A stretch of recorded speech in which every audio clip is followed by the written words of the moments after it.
and welcome to Leaders of Tomorrow, India's only daily television platform for small businesses. We bring you the right information to empower you, the SME entrepreneur. Tonight on this special series, BSE presents SME Success Stories, 2 innovative and disruptive companies in focus. First up tonight, I'm in conversation with Maqsood Shaikh of Innovative Ideals, and on the other side of a short break is Synergy Green Industries.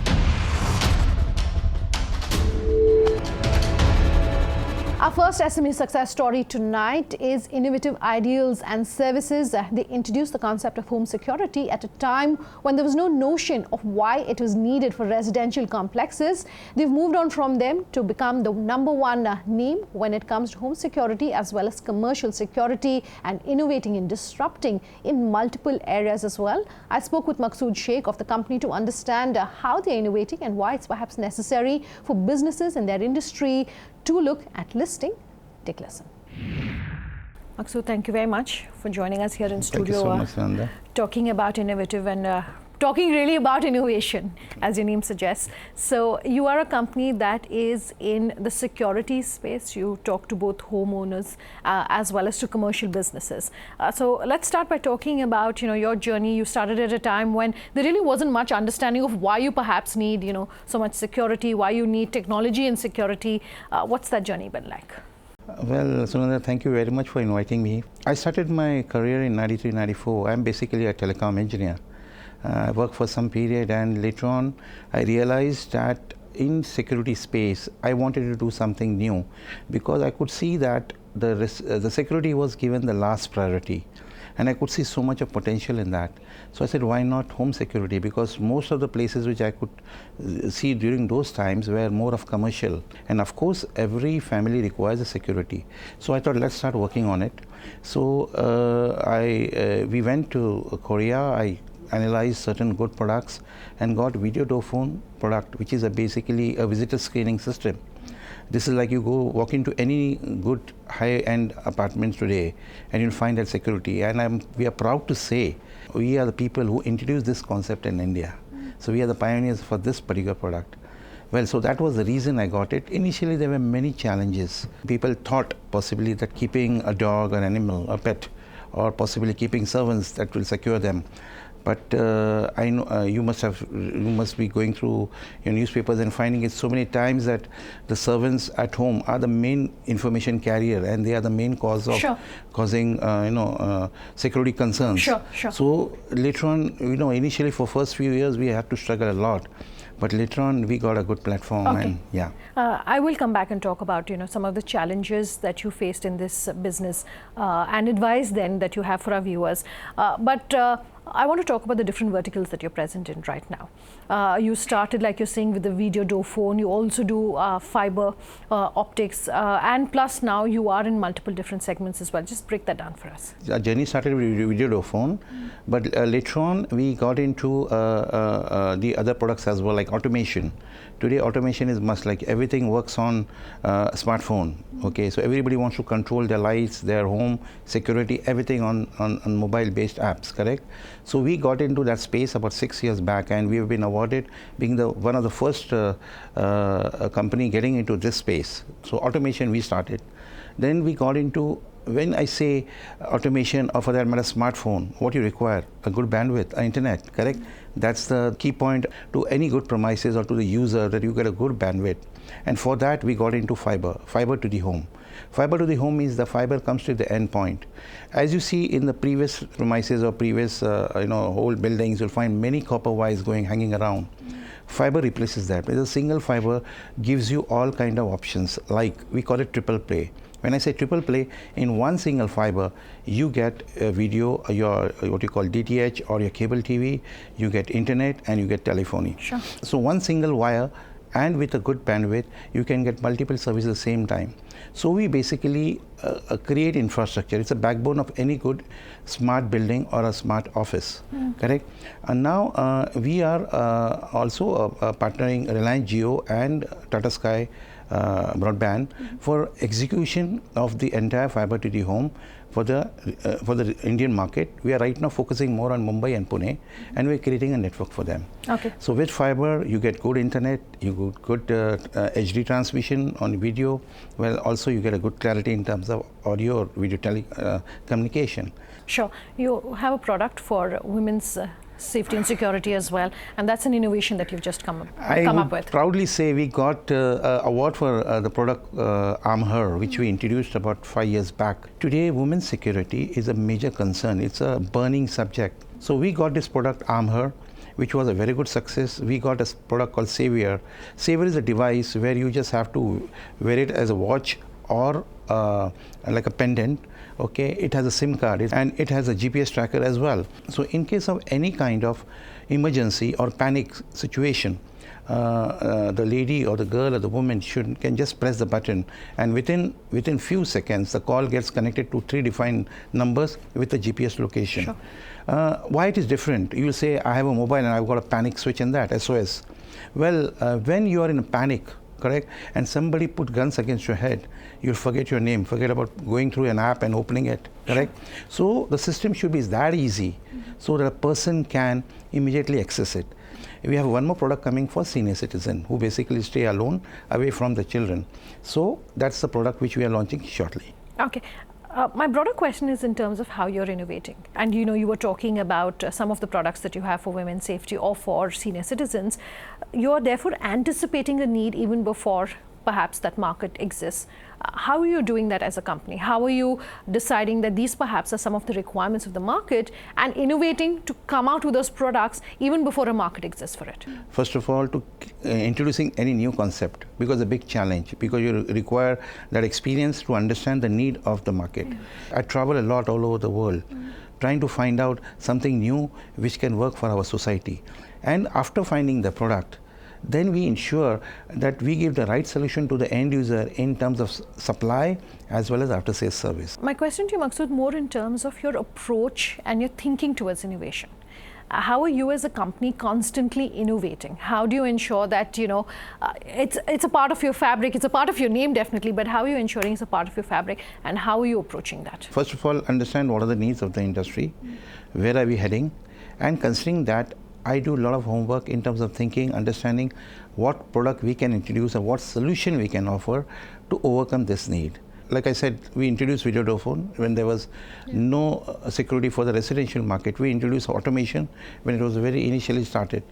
We introduced fiber, and now we are into fiber at residential. Commercially always been there. Fiber in the residential segment we introduced. We got the first premises done about 6 years before in Mumbai. And we are basically a system integrator. So we try to meet the hardware guys, we try to meet the software guys, and we try to integrate and understand, considering the application, we give a solution. Okay, you're speaking about home security needs. Your company is associated with most of the big developers, Exactly. all of the big developers, in Yes. fact, in the country. Yes. What's helped you sustain that business? As you know, we basically require volumes for any product to succeed.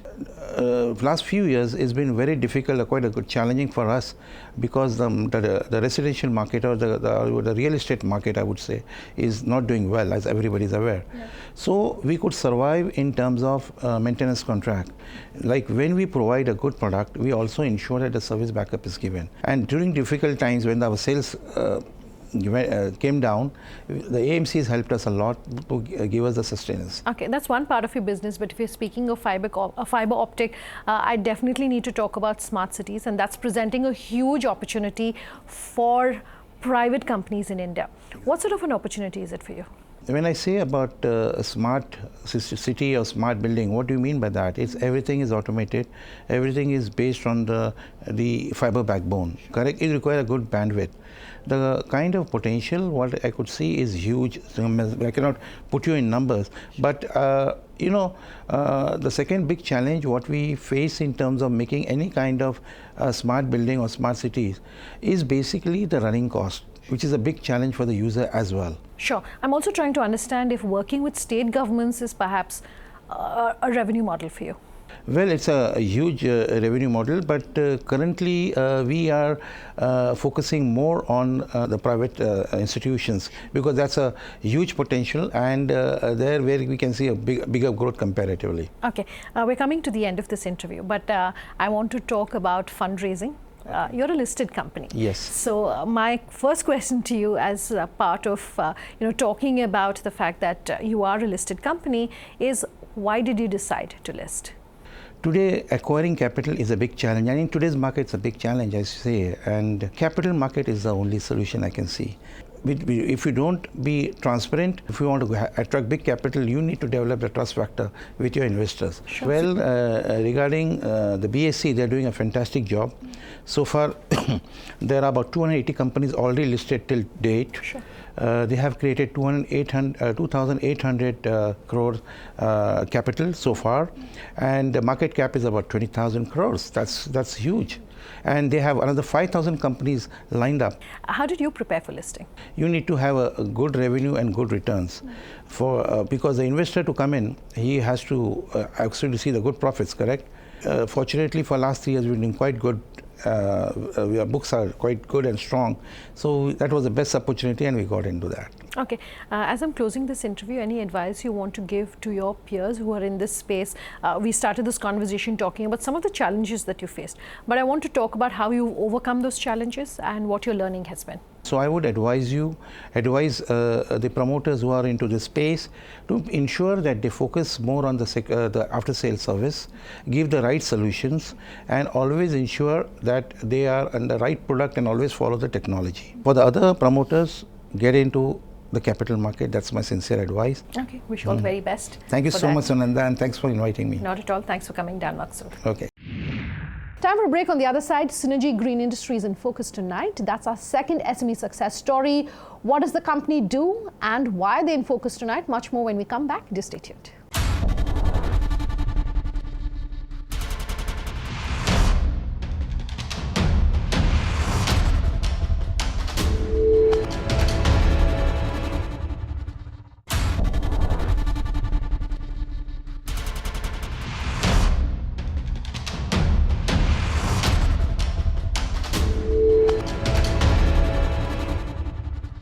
Welcome back. You're with us here on Leaders of Tomorrow, and tonight our second SME success story is Synergy Green Industries.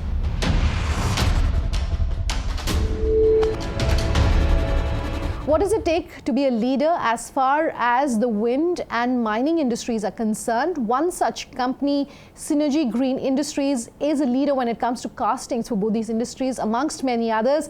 I spoke to them about how they've managed to build strength to strength year on year from the time they launched, as well as listing as well, and why it's crucial for businesses to look at this route when it comes to fundraising. Take a listen.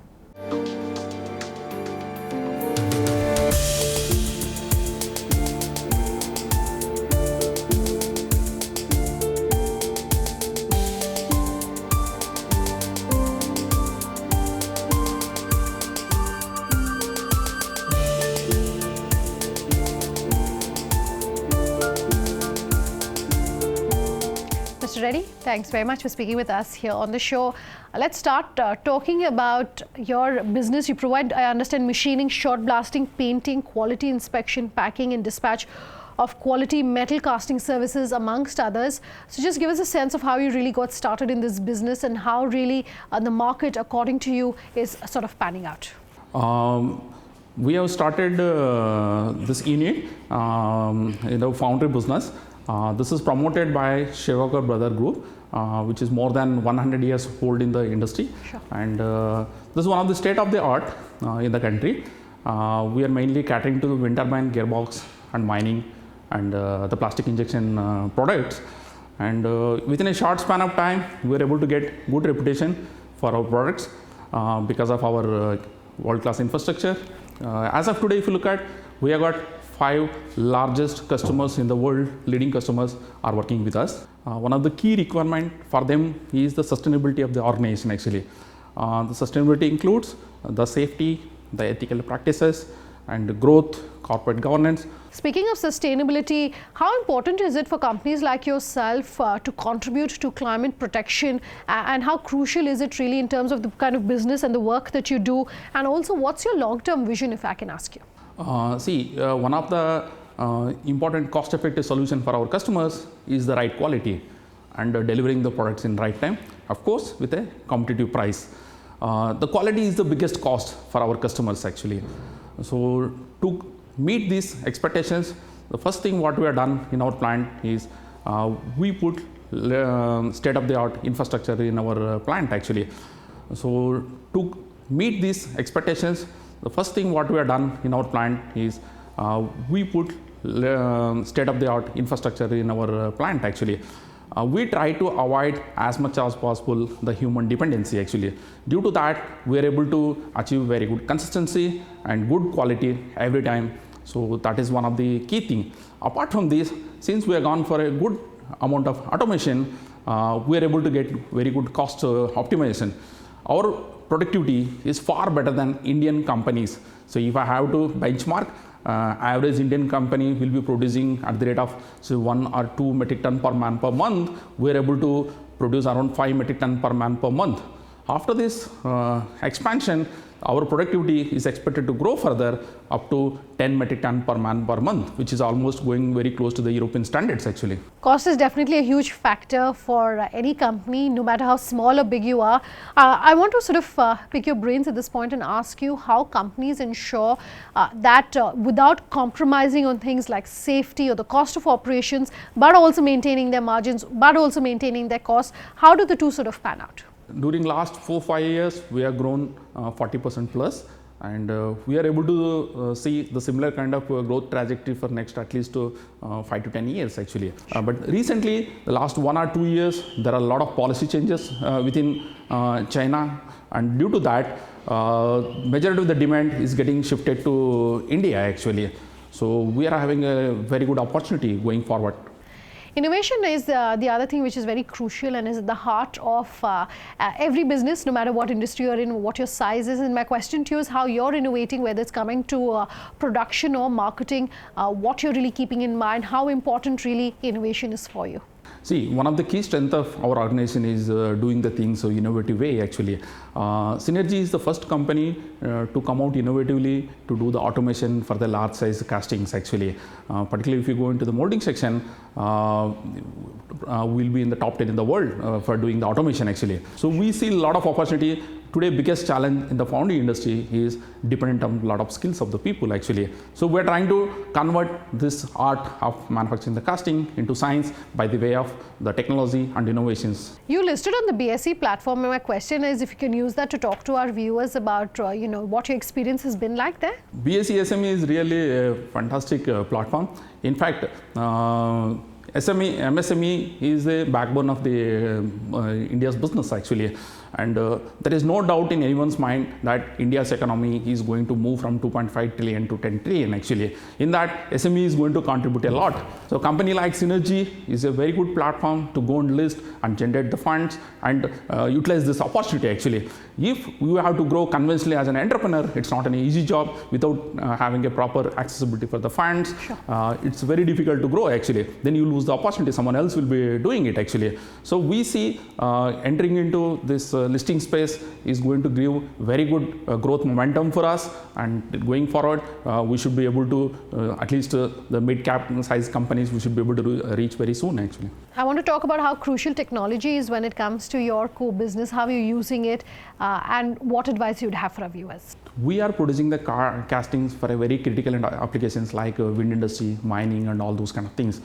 One of the key requirement is we need to produce the castings of highest standards. So in our organization, we are using a lot of technological things like magma simulation, ATAS, the liquid metal analyzer, so many things. And apart from this, we are also analyzing the in-process data and we are trying to maintain the consistent manufacturing process.